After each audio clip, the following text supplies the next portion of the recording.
Hi everyone! So this show, Battle for Dream Island, well, it's mostly watched by Gen Z and Gen Alpha people these days, but being made in 2010, BFDI has a lot of millennial influences. So in this video, I want to share with you this list of 4 times that millennial slang appeared in BFDI that a lot of you younger viewers might not know about. So what's the first one?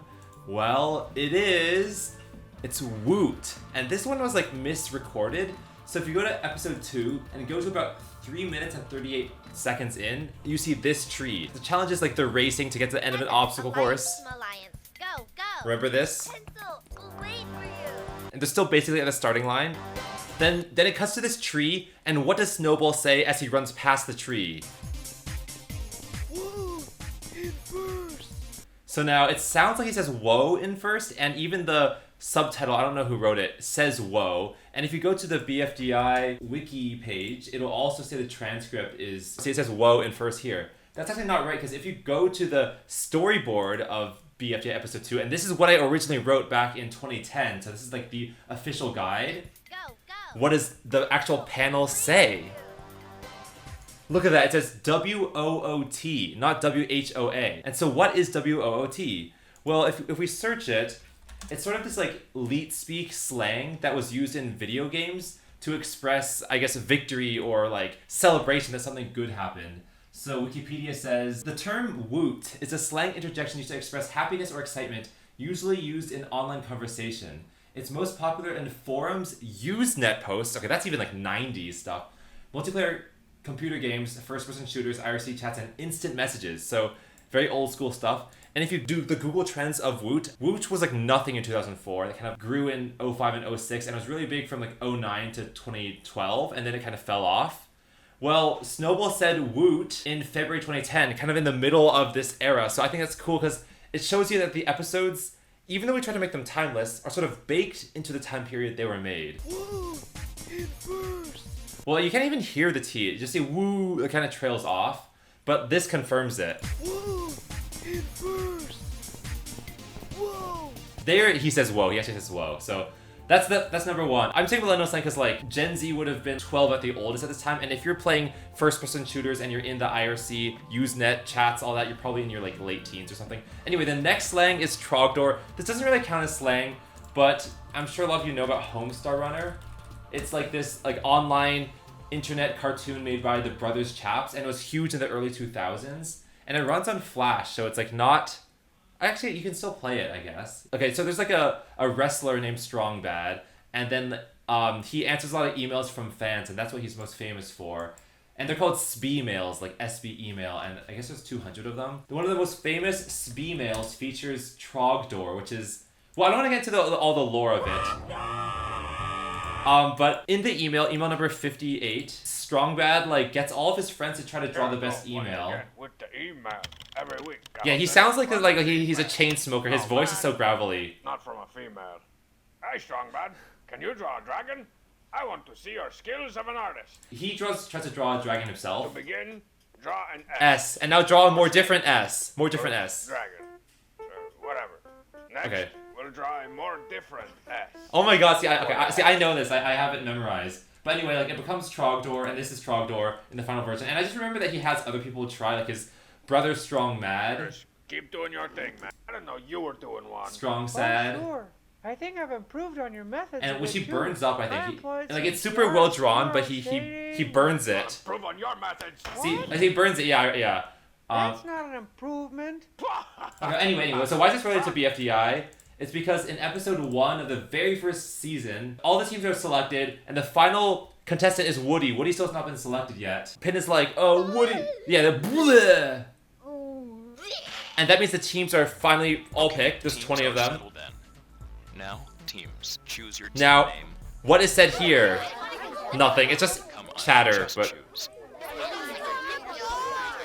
yeah. Fiery says Trog Door, but it's like muffled with all the other chattering, so it's not even in the subtitles because it's too hard to tell.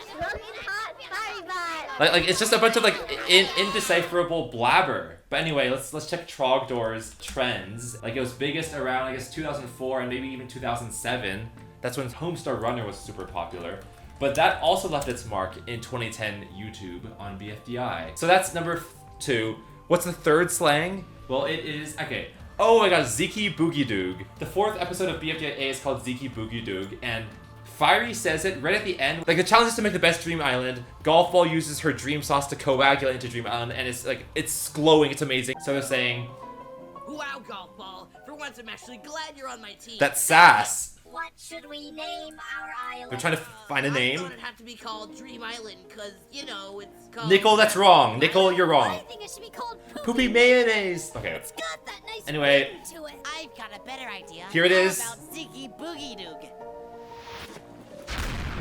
And then it blows up and then everything's destroyed. Some people might think this is just like random words, but it's not. So it comes from this 2001 cartoon that I thought was extremely well known. Like, I kind of thought it's like Rickrolling, where like the entire internet is in on this inside joke, but it actually only has 270,000 views on Newgrounds when it's first posted. And this was posted in September 2001. So this is like the oldest thing that we were referencing. And the thing is called, well, I'll just say it's the cartoon movie that has dementia. It's a 30-minute video back when like internet speeds were so slow that you couldn't load more than like 10 megabytes at once. So this was like unprecedented. I think it was made by Brian Kendall. Okay, this bomb is called the Ziki Boogie Doog bomb, and every time it says its own name around you, it explodes. Ziki Bomb, you have been accused of Oh, okay, his name is Ziki Bomb. being the one largely responsible with most of these nuclear explosions. What do you have to say in your defense?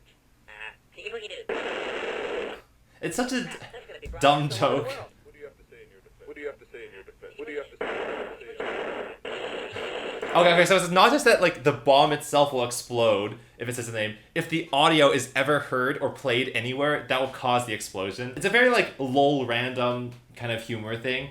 But, you know, that was super popular in the early 2000s. I will say, I did not watch this animation when it first came out because I was 4. But I think around, like, 2011, 2012, I was really fascinated with, like, old internet movies. I wanted these, like, older people on the internet to know that I existed. And instead of, like, sending a message to them or, like, just saying, like, hey, you know, I want to be your friend or I want to just show you who I am, I figured the way to get Brian Kendall's attention was to make an animation with the same title as him and then hope it gets, like, popular enough that he hears about it. At some point he'll be like, what is this thing that a lot of people are saying that is using the same joke that I'm using? And he'll watch the episode, he'll see Fiery say it, he's like, oh my gosh, these kids animating, they know about my cartoon movie as well. Ziki Boogie Doog. But it did not work. If you want to like get to know someone on the internet, this is the most roundabout way to do it. But I think it is interesting that like as of late, if you search Ziki Boogie Doog, like our episode shows up first, which I feel like is just not fair because we were the second one to the party. This came 11 years after Brian Kendall got there first. See, it finally shows up here like 10th on the Google search images. I can't wrap my head around that because this is made by adults and it feels like this was made by kids. But also Brian Kendall was in high school when he made this, and Michael and I were in high school when we made this. So maybe it is analogous, who knows. I gotta search Ziki Boogie Doog on the Google Trends. It spiked in March 2010. Our episode in November 2012, so that's like past the peak. If I search the cartoon movie, what shows up? Oh, wow. It was nothing in 2004 and then it rose to fame in like 2006. So again, that's a long time ago. Okay, so that's number 3. What's the 4th term that I wanted to share? Okay, it's Good Guy Greg. This one's a little more recent, so probably a lot of you know this one. Around like 2012, when these like advice animals memes were super popular, it would be like an image of some animal and then like text on the top and the bottom in impact font. So Good Guy Greg is a guy who like goes above and beyond to be nice to you. So you can see examples like says cool story bro, means it. This one I thought was funny to include because it says budget cuts. Budget cuts for space exploration, but finds evidence of water on Mars anyway. Good Guy Greg is a little more recent. Even by 2012, like the oldest Gen Z were only 15, so they weren't quite ruling the internet yet. Okay, so first of all, what does Good Guy Greg have to do with BFDI? Well, in episode 20 of season 1, they're doing the space challenge. So they sold the spaceships. Hey, where'd my spaceship go? See, the spaceship was sold because of budget cuts. Same thing. Oh, well, I still have mine. And Bubble She kills Fiery and she wins. wins immunity. So she wants to like make Leafy her friend, so she wants to do a favor for Leafy. Okay. Now let's recover the lost contestant boring. person to also have immunity. Oh, okay. Give it to Leafy to prove to Oh. her that I'm a nice person now. I forgot, there's all those weird breathing poses as well, like a like that pose. Okay. Oh, and the evil bubble too. Okay, there's a whole spectrum of That's emotions. quite nice. Oh, yay. Quite nice is a lot better than what I got last time. Well, it is better, but not by much. Like this is the second time in a row that Bubble gave Leafy immunity. Leafy is just like taking niceness way too seriously. She invents this like 73 tier system. But every single level I typed out Lots to something. go before So you- if you just like pause halfway through, there's like goodly nice, exhilaratingly nice, so nice it's scary, dice. barely believably nice, unbelievably nice, excruciatingly nice, mind-numbingly nice, mind-bogglingly, universe-explodingly nice. So this is like 10 levels below Leafy. Reality-endingly nice. But not by much. You still got 70. Okay, well, okay. Good Guy Greg shows up here. I mean, I'm sure you could have already predicted that. Bubble is at level 2. Still Nice is 3. Nice is level 4. 5, 6, 7, 8. Level 8 of Nice is Good Guy Greg Nice. I mentioned the meme in August 2011. I'm an adult now, so I find that more often than not I'm behind on internet trends. For example, I didn't hear about Dress to Impress, that Roblox game, until maybe a couple weeks ago. But like there was a time when I was, 14, when I jumped on memes like so early in the time. Like I jumped on it right here. Well, when I animated, that would have been July 20th, because it takes a few weeks to animate episodes. That would have been right here. That's like so early along the Good Guy Greg timeline. And I don't know if this would count as millennial slang, but I will say it's like a meme that feels very of a different generation of memes, right? When you think of memes these days, you just think of these like absurdist, ironic memes. None of it makes sense unless you're in on the joke. Look at all of this. Whereas the Good Guy Greg meme, it's so simple. Even if you're a boomer, you can just read through this and understand what the gist of it is. God, I forgot memes were so simple in 2012. I just wanted to share those because I thought it's like a fun way to see how BFDI fits into the history of the internet. Good Guy Greg, Ziki Boogie Doog, Trog Door, and Woot are all very happy that they are getting some exposure amongst the younger generation. So thank you for watching my video on millennial slang, and I'll see you later. Bye!